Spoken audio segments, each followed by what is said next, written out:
하나님께서 오늘 우리에게 주시는 말씀은요, 베드로전서 4장 8절 말씀입니다. 한 구절 같이 읽기 원하는데요. 베드로전서 4장 8절 말씀입니다. 베드로전서 4장 8절 말씀. 찾으신 줄 알고 다 같이 합독하시겠습니다. 시작. 무엇보다도 뜨겁게 서로 사랑할지니 사랑은 허다한 죄를 덮느니라. 아멘. 아멘. 우리 2021년 새벽교회 표 다 같이 힘차게 한번 외치겠습니다. 오른손을 드시고. 자, 뭐였죠? 복음의 새빛이 가득한 교회. 복음의 새빛이 가득한 교회. 아멘. 제가 한번 기도합니다. 하나님 아버지, 귀 있는 자는 성령께서 교회에게 하시는 음성을 들을지어다 말씀하셨습니다. 하나님, 우리의 귀를 열어주시고 우리의 마음을 열어주셔서 성령께서 우리에게 하시고자 하시는 말씀을 잘 듣게 하여 주시옵소서. 들은 대로 행하며 실천할 수 있는 우리 모두가 되게 하여 주시옵소서. 이 강단을 주께서 주장하여 주시옵소서. 예수님의 이름으로 기도합니다. 아멘. 아멘. 며칠 전 한국에서 어떤 자매로부터 전화가 한 통 걸려왔습니다. 카톡 전화였는데 딱 폰을 보니까 제가 그 전에 알았던 이름이에요. 예, 그래서 콜러 이름이 딱 뜨잖아요. 거의 한 6년 만에 전화가 걸려와서 순간 제가 제 폰을 보면서 잠시 묵상했습니다. 예, 실수로 전화한 곳인지 아니면 정말 통화하고 싶어서 전화한 곳인지 생각에 잠시 잠기게 되었는데 잠시 숨을 고른 후에 전화를 받았어요. 그래서 아무렇지도 않게 밝은 목소리로 오랜만이라고, 그동안 잘 지냈냐고. 근데 그 목소리는 여전히 6년 전에 우리 청년부에 있었던 그 자매 목소리예요. 6년이 지났지만 금방 제가 딱 알아듣겠더라고요. 제가 미국 동부에서 사역할 때 우리 청년부 자매였던 지체였는데, 그 유학생 자매는 예수 믿지 않는 가정에서 거의 처음으로 예수 믿기 시작하고 어느 교회를 거쳤다가 우리 교회에서 좀 본격적으로 신앙생활을 하기 시작했던 것 같아요. 그래서 저희 부부가 정성을 다해서 섬겼습니다. 우리 아내가 새 가족 양육해서 사주도 하고, 또 제가 그 이후에 이렇게 7단계 이런 그런 성경 공부 프로그램도 있고 여러 가지 있잖아요. 그런 것들을 이제 가르치고 했었는데, 점점 이제 우리랑 친해졌죠. 가까워지고. 우리 집에서 식사도 하고, 또 슬리버보도 하고, 같이 기도도 하고, 예배도 드리고, 가깝게 지냈습니다. 근데 그 자매의 가정은 상담을 해보니까, 예수 믿지 않는 가정일 뿐만 아니라, 그 할머니가 이제 무당이셨어요. 그래서, 이제 우상을 숭배하는, 그 당시에 현직이 무당인 거예요. 네. 그래서 그 자매도 당연히 그 영향을 이제 받지 않았겠습니까? 이제 한국에 방문할 때마다 예수 믿기 전에, 교회 나오기 전에 선물을 사가는 거야. 이 선물이 누구 선물이냐? 우리 섬기는 이제 그 조상신을 위한 선물. 예, 진짜 그걸 믿는 거예요. 믿고 사가고. 예, 이렇게 그런 얘기들도 하고. 또 미운 친구들이 있으면 어떻게 합니까? 쟤 좀 어떻게 좀 해달라고. 예, 막 그런 거 있잖아요. 예, 그래서 기도하고, 망하게 하든지, 다치게 하든지 그런 이야기들도 저에게 하는 거예요. 그래서, 야, 대단하구나. 근데 이제 우상을 섬겼던 자매가, 이제 예수님 믿고 교회 나오기 시작하니까, 그냥 평탄하겠습니까? 예. 이제 그 자매가 굉장히 괴로워하는 거예요. 그래서 밤마다, 귀신들이 역사를 하는 거죠. 그래서 한두 마리 이렇게 붙는 게 아니라 떼거지로 이렇게 해서 실제로 눈에 거의 보일 정도로 그렇게 역사를 했다고 그래요. 그래서 그런 이야기를 들으면서 제가 계속 중보기도하고 영적 전쟁하고 예수의 이름으로 예수의 피로 막 물러가라고 하고 그런 기억들이 나요. 근데 그런 어느 날 이제 그 자매 어떤 이유인지 모르지만 6년 전 일이라 점점 거리가 좀 멀어지기 시작했어요. 예.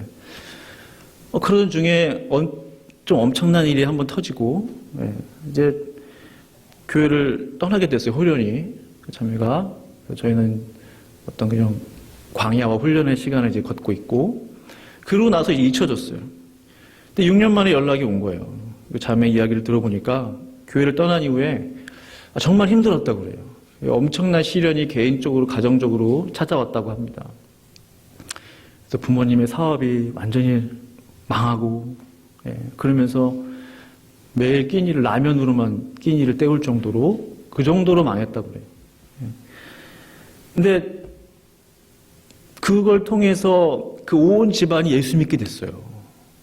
그 일을 통해서 망하면서도 몇 년간의 연단들을 통해서 그 할아버지도 예수 믿고 돌아가셨다고 그러고 그 할머니 우상단지 다 부셔버리고 무당의 삶을 끊고 다 온 가족이 예수 믿게 되었어요.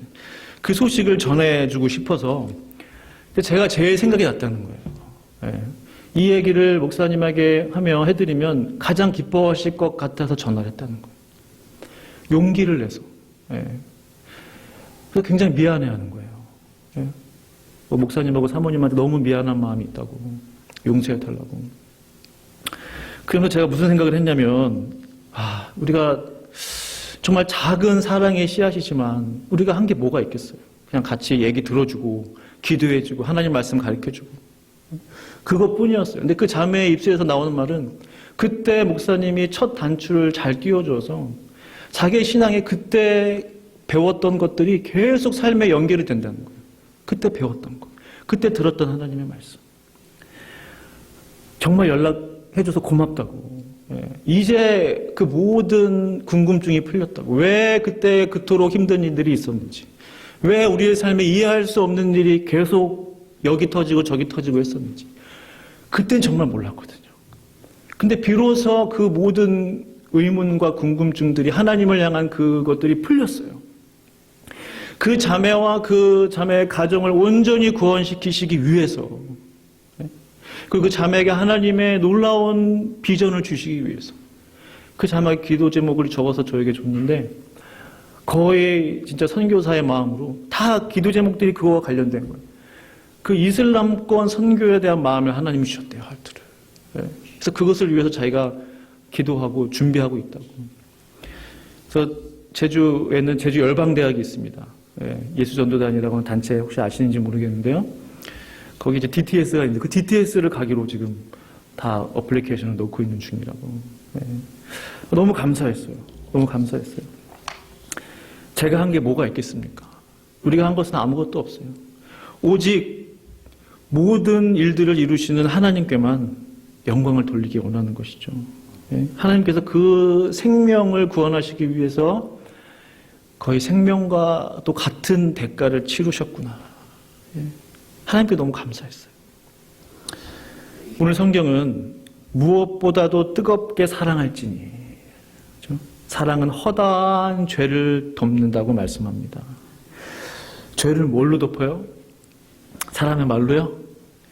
뛰어난 언변으로? 아니죠. 죄는 사랑으로 덮는 거예요.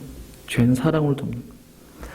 만약 덮어져야 하는 죄가 가시처럼 찌르는 것이라면 그 가시를 덮는 사랑이란 존재는 그 가시에 계속 찔리는 거예요. 아이고 아프다.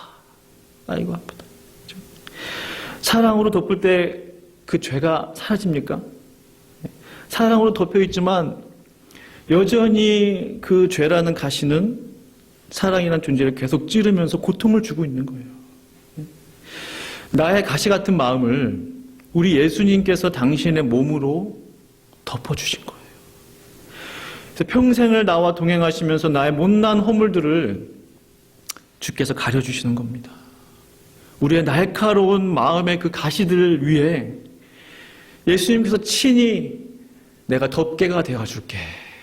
그래서 덮어주신 거예요. 그게 바로 예수님의 십자가 아닙니까? 십자가 사랑. 네? 주께서 나의 가시돋친 그 마음에 당신의 몸으로 친히 덮어주신 것처럼 주님께서도 너희들 서로의 가시를 덮어주기를 원하시고 계세요. 내가 너를 덮어주었던 것처럼 너도 옆 사람 덮어줘. 이거예요. 사랑의 이불을 덮어주듯이 덮어줘. 같이 덮자.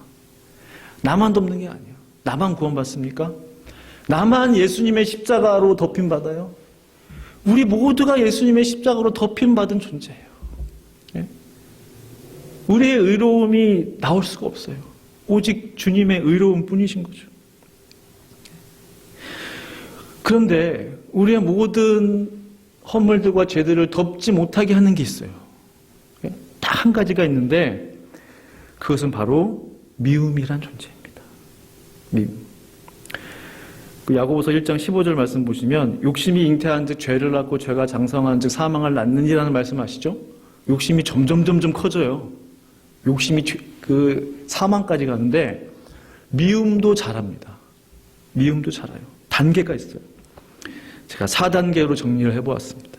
1단계 요한일서 2장 9절 말씀 다 함께 읽어보실까요? 시작.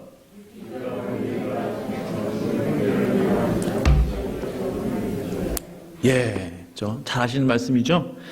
빛 가운데 있다 하면서 이 빛은 우리 주님이시잖아요. 그러니까 주님 가운데 있다 하면서 여기 계신 분들은 모두 다 얘기해. 나는 주님 가운데 있다. 빛 가운데 있다. 있다라고 하면서 형제를 미워하는 자는 사실은 빛 가운데 있는 게 아니다. 지금 그 말씀하고 계시는 거잖아요. 빛 가운데 있다고 말을 하면서도 형제를 미워하는 자는 사실은 어둠 가운데 있는 자와 마찬가지다. 라는 거예요. 근데 요한일서 1장 5절에는 그에게는 어둠이 조금도 없다고 그랬어요. 하나님에게는 어둠이 조금도 없대요.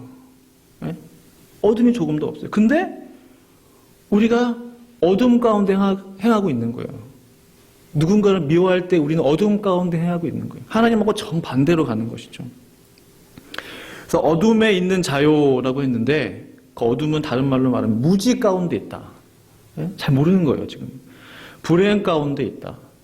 또 다른 말로 말하면 죄 가운데 있다. 등으로 해석될 수 있을 겁니다.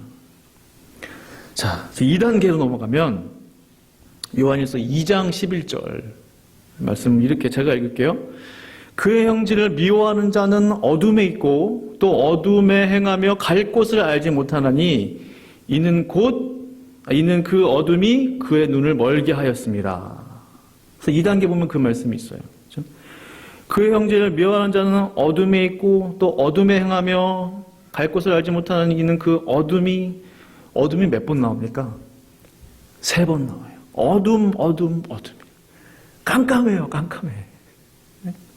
이 미움이요, 우리를 어둠 가운데 있게 한다는 거예요. 그냥 누구 좀, 미워 죽겠네. 이게 아니고, 그렇게 간단하게 해석할 문제가 아니에요. 미워하는 마음이 우리를 어둠 가운데 이끌고 간다는 거예요. 근데요, 보면은 그 어둠이 눈을 멀게 해요. 그 어둠이. 어둠 가운데 행할 뿐만 아니라 그 어둠 때문에 내 눈도 멀어요. 얼마나 어둡습니까? 내 눈도 멀었죠? 이것도 완전 깜깜하죠? 예를 들면, 그러면 완전 깜깜한 거죠. 네? 눈이라도 조금 빛을 볼 수 있으면 조금 나을 텐데, 눈도 어둡고, 우리 주변도 완전히 어두운 거예요. 온통 어둠 투성입니다. 그래서 그 미움이 우리를 그렇게 만든다는 거예요. 미움이. 우리의 영적인 눈이 멀었는데 어떻게 영이신 하나님을 만날 수 있습니까? 제대로. 한번 생각해 보세요. 우리의 영이 닫혔는데 어떻게 살아계신 하나님, 영이신 하나님을 우리가 제대로 볼 수 있겠냐는 말이에요. 어떻게 하나님의 말씀을 제대로 읽을 수 있겠습니까? 그것을 어떻게 깨달을 수 있겠어요? 우리의 영의 눈이 어두운데. 결국 미움은 나를 영적 장님으로 만든다는 사실이에요. 결국 그것은 하나님과의 관계도 단절시키게 됩니다. 미움이라는 존재가 이렇게 무섭습니다. 3단계로 넘어가겠습니다. 3단계 요한일서 3장 15절 보시면요. 함께 읽겠습니다. 시작. 그 형제를 미워하는 자마다 살인하는 자니 살인하는 자마다 것을 너희가 아는 바라. 아멘. 자, 그 형제를 미워하는 자마다 살인하는 자니 살인하는 자마다 영생이 그 속에 거하지 아니하는 것을 너희가 알고 있다. 알고 있다. 아는 바라. 그렇죠? 보시면 참 놀라워요. 눈이 먼 장님이에요. 깜깜해요. 깜깜한 데서 뭘 할 수 있겠어요? 정전 한번 몇 주 전에 했을 때는 뭘 못하겠더라고요. 깜깜하니까. 전기 나가니까. 아무것도 할 수 없어요. 칠흑같이 어두운 깜깜한 속에서 우리가 할 수 있는 것은 아무것도 없어요. 근데 할 수 있는 한 가지가 있네요. 보니까. 뭘 할 수 있어요? 살인을 할 수 있다는 거예요. 네? 장님이 되어서 길도 찾지 못하고 하나님과의 관계도 단절되었는데 한 가지 하는 것, 그것은 살인이에요. 형제를 미워하는 자는 살인하는 자라고 되어 있어요. 보시면. 그렇죠? 형제를 미워하는 자마다 살인한다고 했어요.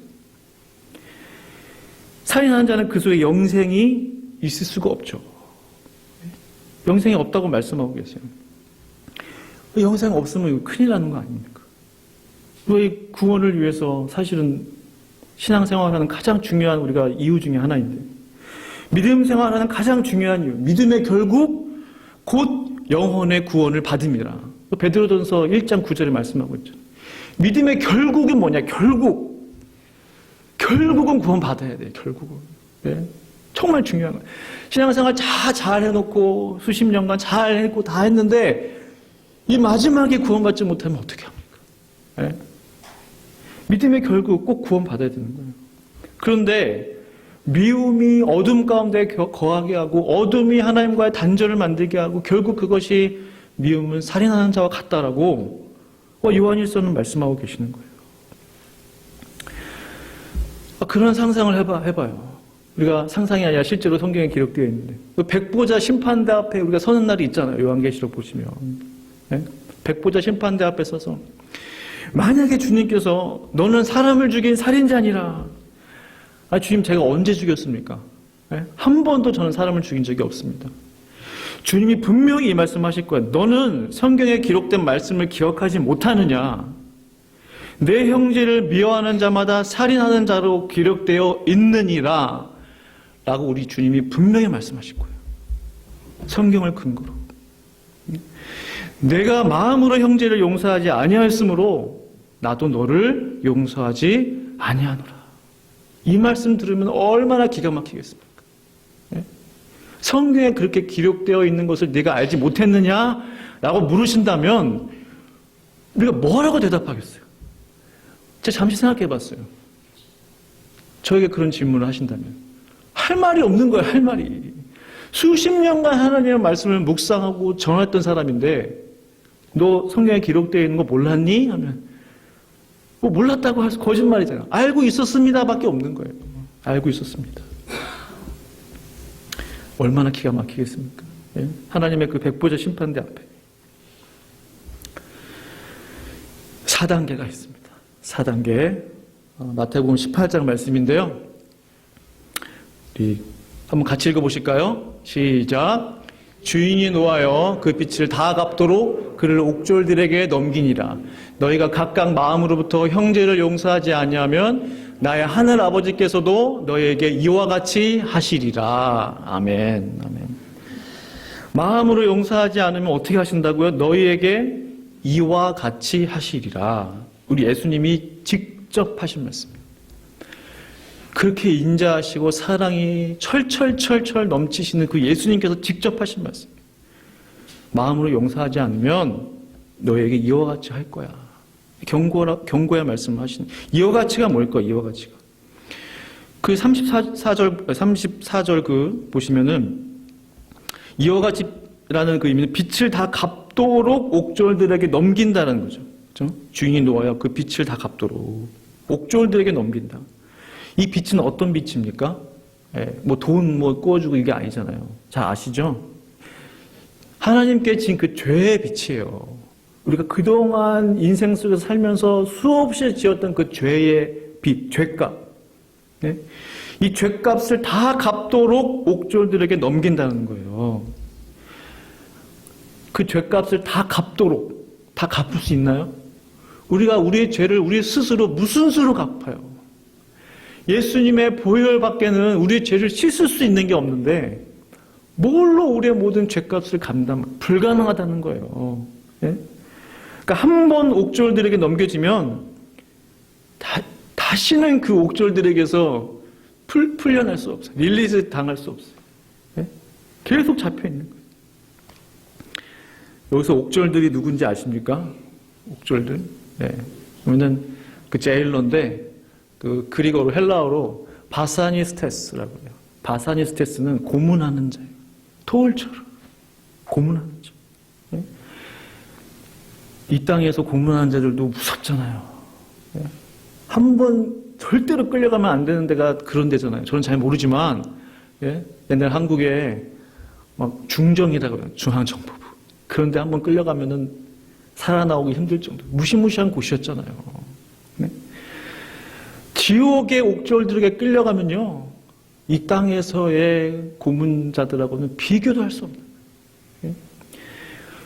예? 예수님께서 겁주려고 이 말씀 하시는 게 아니라고 저는 생각이 들어요. 예? 우리를 너무나 사랑하시기 때문에 우리에게 사랑의 경고의 메시지를 주신다고 저는 믿습니다. 너희가 서로 각각 마음으로부터 형제를 용서하지 않으면 하나님께서는 그들을 지옥에 고문하는 자들에게 넘기시겠다라는 말씀이세요. 근데 한번 생각해 보세요. 살면서 어떻게 미워하지 않고 살 수 있겠습니까? 네? 한 번도 나는 누구 미워해 본 적 없다. 손 들어보세요. 없으시죠? 저도 마찬가지고 우리 모든 사람들이 예? 서로 미워하고 미움받고 그렇게 살아가요. 조금 미워했다고 살인자라니요. 하나님 너무하신 거 아닙니까? 예? 조금 미워하는 마음 들 수도 있죠. 하나님 너무 가혹하신 거 아니에요? 라는 생각이 들 수 있죠. 저도 그런 의문이 드는 것이 사실입니다. 솔직한 심정으로. 네? 사도 요한이 기록한 다음의 말씀을 보면 형제를 사랑하고 형제를 용서하고 하는 그것이 얼마나 중요한지 조금 이해가 돼요. 요한일서 3장 10절 말씀 같이 한번 읽어보실까요? 시작. 이러므로 드러나니 무릇 의를 행하는 자는 또는 그 형제를 사랑하지 않는 자는 하나님께 속하지 아니하니라. 아멘. 보시면 하나님의 자녀와 마귀의 자녀가 구별되는 기준이 있어요. 기준. 예? 그런 기준들에 대해서 예수님도 여러 번 말씀하시고 지금 사도 요한이 결국 이 얘기를 하려고 지금까지 얘기했던 것 같아요. 그 기준이 뭐냐는 거예요. 하나님의 자녀만 있으니까 마귀의 자녀들도 분명히 있어요. 알곡이 있고 가지가 있는 것처럼. 그렇죠? 구별된 기준이 뭐냐는 거예요. 의를 행하는지 행하지 않는지, 이웃을 사랑하는지 사랑하지 않는지에 있다는 결론이에요. 이 두 가지. 네? 성경이 우리에게 분명하게 말씀하고 있습니다. 기준이 그거라는 거예요. 의를 행하는지 행하지 않는지, 이웃을 사랑하는지 사랑하지 않는지. 그렇죠? 이 말을 좀 더 제가 말씀해 드리면 인간을 향한 하나님의 공의와 하나님의 그 사랑이 완전히 쏟아진 곳이 어디입니까? 그 결정체가. 예? 하나님의 공의와 하나님의 사랑이 온전히 쏟아진 곳, 철철철철 넘치는 그 곳이 어디예요? 예? 예수님의 십자가잖아요. 예수님의 십자가. 예? 예수님의 십자가는 사실 저에게 다가오는 것은 하나님 그분 자체세요. 예수님의 십자가를 보면 하나님이 보여요. 예수님의 십자가를 보면 하나님이 어떠한 분인가 알 수 있어요. 하나님 당신이 누구이신가를 fully 보여주시고 더 이상 보여줄 게 없어요. 다 보여주셨어요. 다. 하나님이 보여줄 수 있는 사랑의 전부예요. 더 이상 보여줄 게 없어요. 그 십자가라는 거죠. 그 십자가를 보면 하나님의 사랑과 하나님의 공의가 있다는 거예요. 우리가 하나님의 자녀라면, 우리가 그 십자가를 통해서 구원받았다면 그 하나님과 하나님의 사랑과 하나님의 공의를 우리가 온전히 입은 사람들이잖아요. 그 혜택을 본 사람들이에요. 그 덕을 본 사람들이에요. 하나님의 사랑을 아십니까? 하나님의 공의를 아십니까? 그 사람은 하나님의 자녀라는 거예요. 하나님의 사랑이 어떠한 사랑인지, 하나님의 공의가 어떠한 공의인지를 아는 그 사람이 하나님의 자녀라는 거예요. 그걸 모르면 마귀의 자녀라는 거예요. 사도 요한이 지금 그 말씀을 하고 있는 겁니다. 그게 기준이라는 거예요. 그게. 그런데 그 완벽한 하나님의 사랑에 어떻게 우리가 미움이란 것을 끌어다가 그 하나님의 사랑에 흠집을 낼 수 있겠냔 말입니다. 요한일서 4장 7절 8절 말씀 보시면요, 다음과 같이 말씀하고 계세요. 사랑하는 자들아, 우리가 서로 사랑하자. 사랑은 하나님께 속해 있다는 거예요. 미움은 마귀에게 속해 있어요. 사랑은 하나님께 속해 있어요. 우리가 사랑해야 하는 이유는 아주 간단해요. 명료해요. 왜요? 사랑은 하나님께 속해 있기 때문에, 미움은 마귀에게 속해 있기 때문에 라는 거죠. 사랑하는 자는 하나님으로부터 나서 하나님을 알고, 사랑하지 아니하는 자는 하나님을 알지 못해요. 이 하나님을 알지 못한다는 게 뭐예요? 하나님의 공의를 알지 못하는 거예요. 하나님의 십자가 사랑이 뭔지 알지 못하는 거예요. 이는 하나님은 사랑이십니다. 하나님은 뭐다라고 말씀하시는 것이 몇 구절 나오잖아요. 하나님 많은 것들이 있었을 텐데 왜 하나님은 사랑이시라고 말씀하셨을까? 좀 남사스럽게 하나님 뭐 그렇게 크시고 위대하시고 능력의 하나님이 다른 게 많잖아요. 하나님에게 있어서 이 사랑은, 하나님은 사랑 자체이세요. 사랑 자체. 그 안에 미움이 들어갈 틈이 없어요. 어둠이 조금도 없다는 거예요. 어둠이 조금도. 지난주 금요일 오전 아침에 차를 몰고 이렇게 교회에 들어오는데 어떤 노숙자가 가끔 봤던 사람인데 막 교회 주차장 주변을 어슬렁어슬렁 거리는 거예요.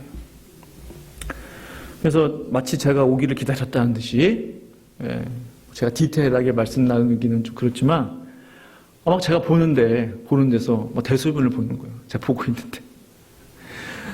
제가 너무 황당해가지고 빵빵 경고를 줬어요. 근데 저를 보면서도 마치 저를 조롱이라도 하는 듯이 막 그냥 하고 막 바지 부끄러운 거 없어요. 제가 노숙자를 처음 봅니까? 그 전에 보스턴에서도 우리 유스 아이들 데리고 노숙자 사역 같이 하고 숲키친 하잖아요. 숲키친 하고 또 호주에서 간사 사역 할 때도 매주 월요일마다 나와가지고 한 진짜 20-30명, 많을 때 40명씩 저희가 숲키친 해서 먹이고 기도하고 찬양하고, 노숙자들이 그렇게 뭐 거부감 그러지 않습니다. 근데 이번 경우는 좀 다른 거예요. 노숙자들이 거칠지만 속은 굉장히 여려요. 거칠게 막 하고 막 센 척 하는데 속이 이제 여리고 그런 분들이 많이 있습니다. 근데 이 경우는 다른 거야. 보는데, 하지 말라고 하는데, 막 그렇게 주님의 교회를 더럽힌 거잖아요. 아주 마음이 상했어요, 좀. 그래서, 이거는 좀 아닌데, 이건 좀 아닌데. 불편한 마음을 가지고 제가 이제 성전에 앉아서 이제 기도하는 마음을 주세요. 딱 앉았는데, 앉자마자 주님이 제 마음 가운데 그런 마음을 주시는 거예요. 이놈아, 네가 그 노숙자를 미워할 권리가 없다는 거예요. 이놈아, 네가 그 노숙자를 미워할 자격이 없다. 생각해보니까 그래요. 내가 어떻게 미워할 자격이 있는가? 세상으로부터 손가락질을 받는 사람, 그 누구도 환영하지 않는 사람, 그 누구도 흔쾌히 손을 내밀어, 노숙자들은 손을 보여주는 것을 굉장히 싫어합니다. 그렇죠? 자기 손 악수하는 거 되게 싫어해요. 누가 하나 그 손을 잡아주기를, 그쵸? 꺼려하지 않는 그 사람. 세상으로부터 골칫거리, 문제거리라고 하는 그 사람이라 할지라도 너는 그 사람을 미워할 자격이 없다. 제가 하나님 앞에 깜짝 놀라서 바로 제가 그 자리 앞에서 하나님 앞에 회개했어요. 하나님 죄송합니다. 제 마음에 미움의 마음을 가졌던 것 용서해 주세요. 제가 뭐라고 하나님의 형상으로 지음받은 아무리 약하고 나약하고 천대시 받는 사람이라 할지라도 세상적으로 제가 그 영혼을 미워할 자격이 없습니다. 주님 용서해 주세요. 주님 용서해 주세요.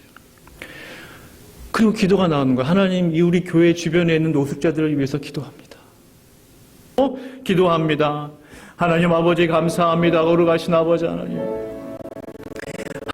아버지, 우리의 삶을 돌아보며 우리의 삶의 곳곳에서 하나님 내 마음을 불편하게 했던 나의 지체들을 용서하기를 원하고 품기를 원합니다. 사랑하기를 원합니다.